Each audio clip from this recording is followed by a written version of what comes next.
I think what the United States has done is to really play according to the Israeli agenda of bringing about not just a destruction of Iranian nuclear facilities, but implementing and instigating a regime change.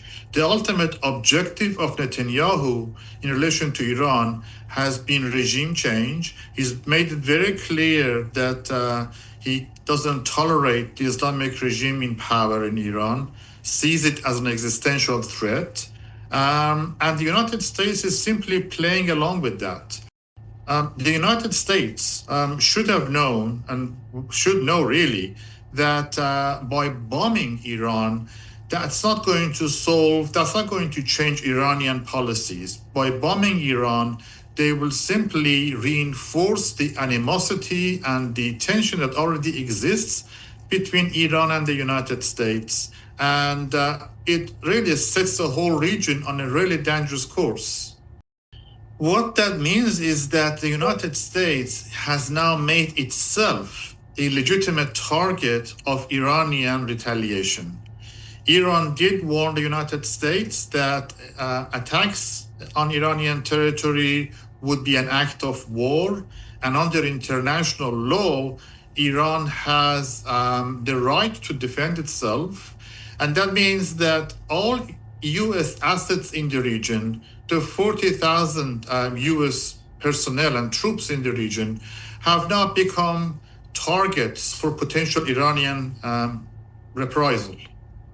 I think Iran has two options in front of it to respond diplomatically. That is, take the case to the United Nations Security Council and ask for international condemnation of U.S. unilateral attack, and which is an act of war.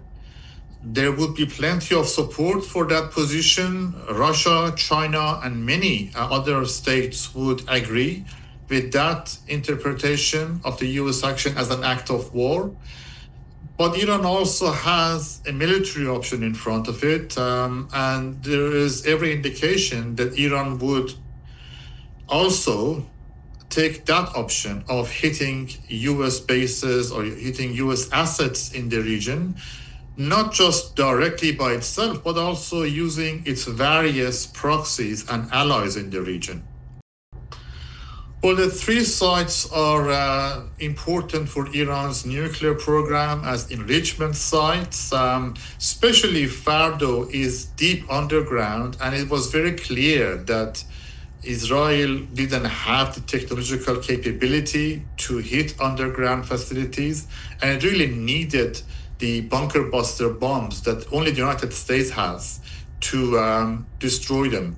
Now, we don't know if Fardo was destroyed. We don't know the level of damage because that's some 80 meters underground.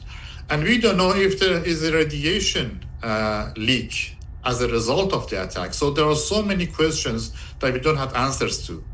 The idea that that foreign intervention by Israel and by the United States would somehow instigate regime change, somehow instigate a popular revolt against the regime is quite fanciful, because now the Iranian population is just looking for safety.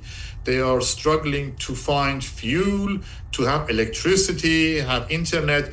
Those are the most pressing issues for the Iranian population, and regime change is far from being first on their agenda.